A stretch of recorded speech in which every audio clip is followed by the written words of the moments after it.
Hello friends, welcome to MS NCERT study. आज हम class 9 क्षितिज की बुक का चैप्टर 2 पढ़ेंगे जिसका नाम है ल्हासा की ओर।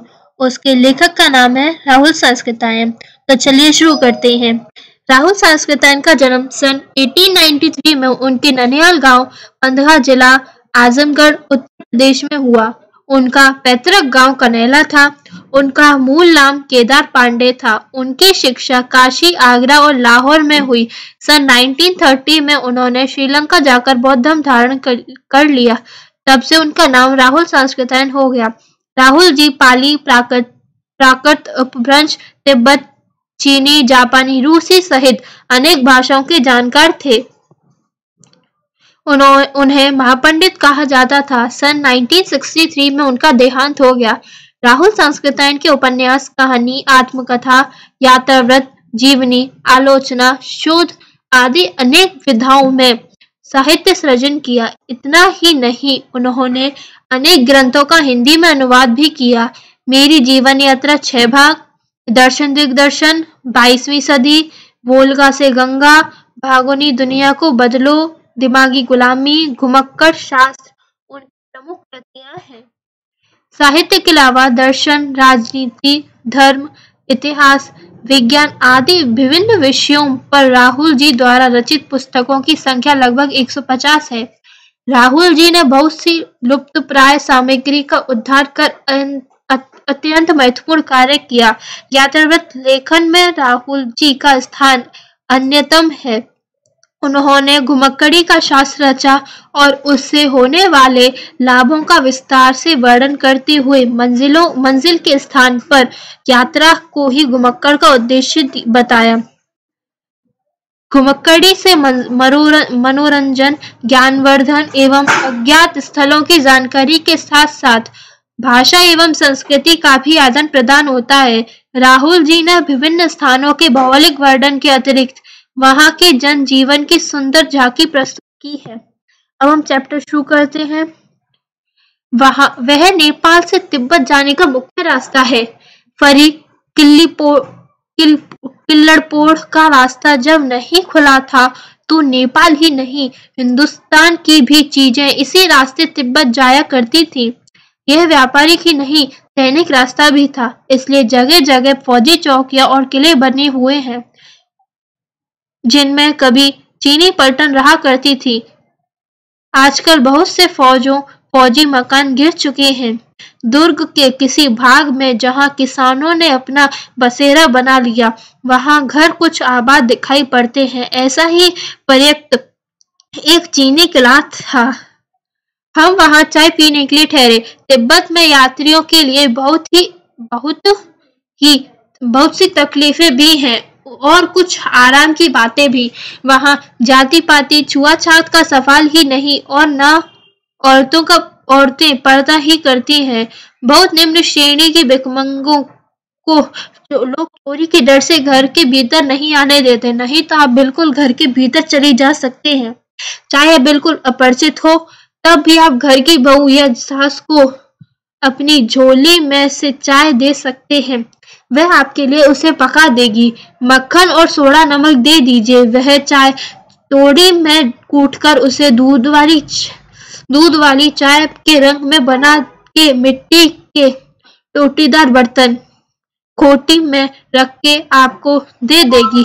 यदि बैठक की जगह चूल्हे से दूर है और आपको डर है कि सारा मक्खन आपकी चाय में नहीं पड़े, तो आप खुद जाकर चोड़ी में चाय मथकर ला सकते हैं। चाय का रंग तैयार हो जाने पर फिर नमक मक्खन डालने की जरूरत नहीं होती।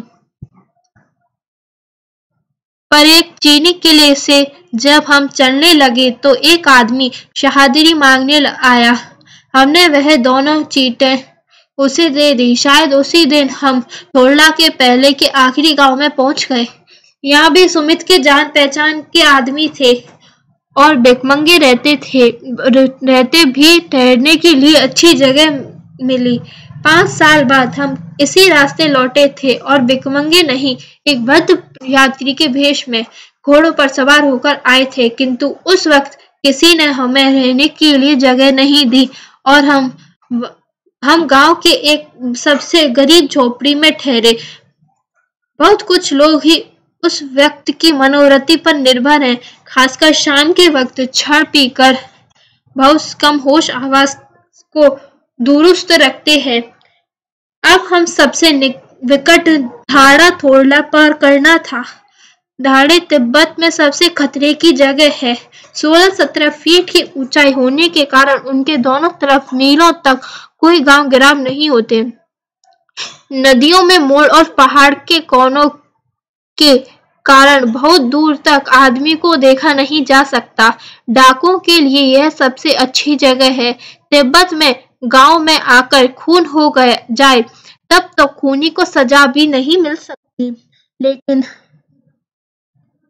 इन निर्जन स्थानों में मरे हुए आदमियों के लिए कोई परवाह नहीं करता। सरकार खुफिया विभाग और पुलिस पर उतना खर्च नहीं करती और वहां गवाह भी हो कोई नहीं मिल सकता।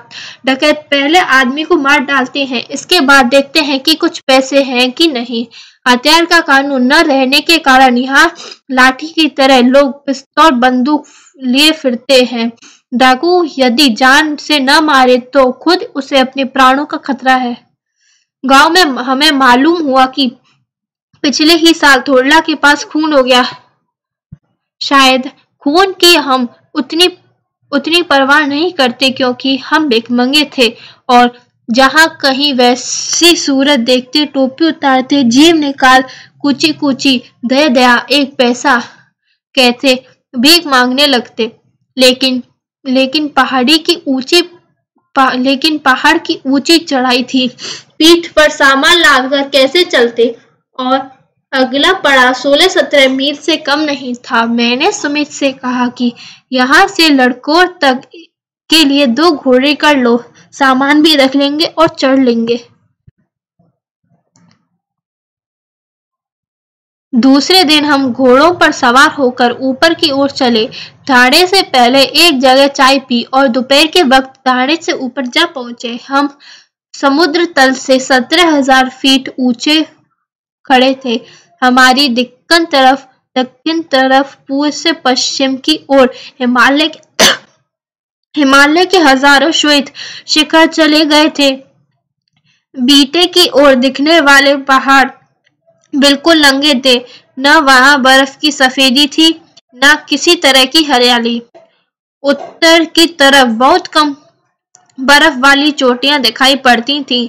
सर्वोच्च स्थान पर धाड़े के देवता का स्थान था, जो पत्थर के ढेर, जानवरों की सींगों पर रंग बिरंगे कपड़ों की झाड़ियों से सजाया गया था।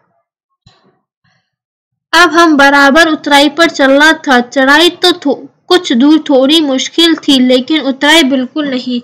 शायद 2-1 और सवारी हमारे साथ चल रहे थे। मेरा घोड़ा कुछ धीमे चलने लगा। मैंने समझा कि चढ़ाई की थकावट के कारण ऐसा कर रहा है और उसे मारना नहीं चाहता। धीरे धीरे वह बहुत पिछड़ गया और मैं दिक्कनवो वस्तु की तरफ अपने घोड़े पर घूमता हुआ चला जा रहा था। जान नहीं पड़ता था कि घोड़ा आगे जा रहा है या पीछे। जब मैं जोर देने लगा तो वह और सुस्त पड़ गया। एक जगह 2 रास्ते फूट रहे थे। मैं बाएं रास्ते में मील 1.5 मील चला गया। आगे एक घर में पूछने से पता लगा कि लौटकर का रास्ता दाहिने वाला था।